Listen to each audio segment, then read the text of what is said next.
Hi friends, welcome to Rajahmundry home recipes.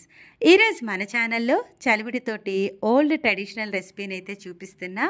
Taste అయితే మట్టుకు చాలా బాగుంటుంది. పెళ్లి సారికానిగా ఎవరైనా చలివిడిస్తే ఏం చేయాలి అనుకుంటున్నారా? చలివిడిని తింటే మనం కాస్త వరకే తినగలమండి, ఎక్కువ తినలేం కదా. అలాంటప్పుడు ఈ రెసిపీని ఒక్కసారి చేసుకోండి. పిల్లలేంటి పెద్దలేంటి చాలా ఇష్టంగా తింటారు. ఇలా తయారు చేసుకున్న రెసిపీని ఏదైనా ఐటర్ కంటైనర్లో పెట్టుకుంటే నెల రోజుల దాకా నిల్వ ఉంటుంది. దీన్ని తయారు చేసుకోవడానికి చాలా తక్కువ నూనెతో ఎంతో టేస్టీగా ఈ రెసిపీని అయితే తయారు చేసుకోవచ్చు. ఇప్పుడైతే ఎలా తయారు చేసుకోవాలో ప్రాసెస్ చూద్దామా. మనకి ఎవరైనా సారికానిగా చలివిడి తెస్తే కనుక నేను చూపించిన ఈ రెసిపీని చేసుకోండి.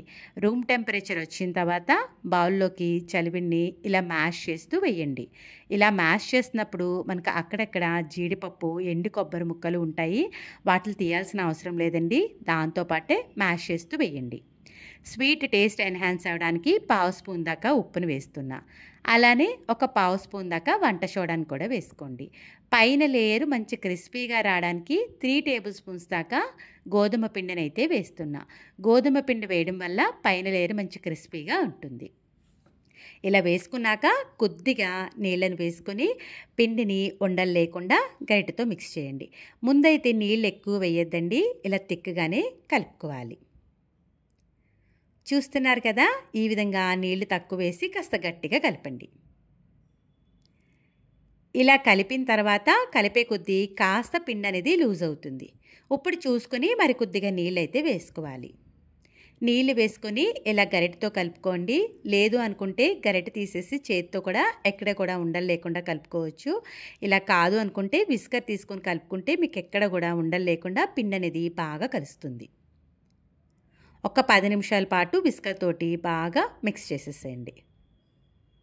ఇలా ఉండలు లేకుండా ఫ్లోయీ కన్సిస్టెన్సీ వచ్చే వరకు కూడా పిండిని బాగా కలపాలి.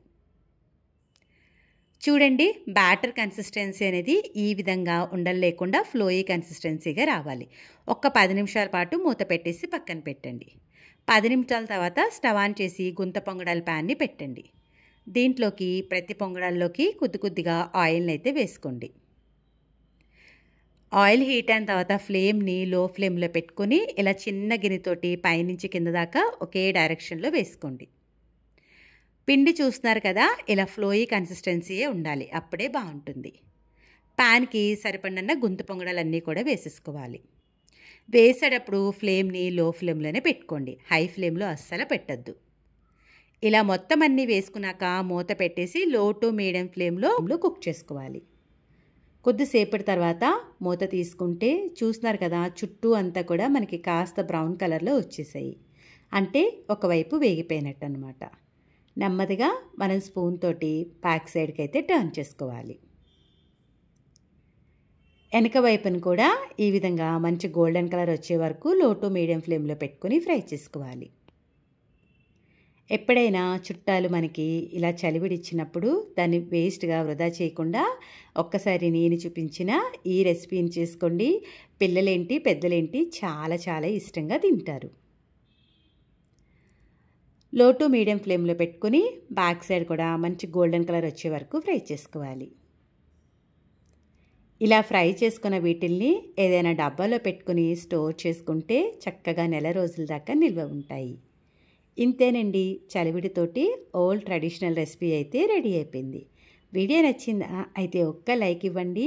మీరు ఇచ్చే లైక్ వల్ల మన వీడియో ఇలాంటి మరికొంతమందికి అయితే చేరుతుంది.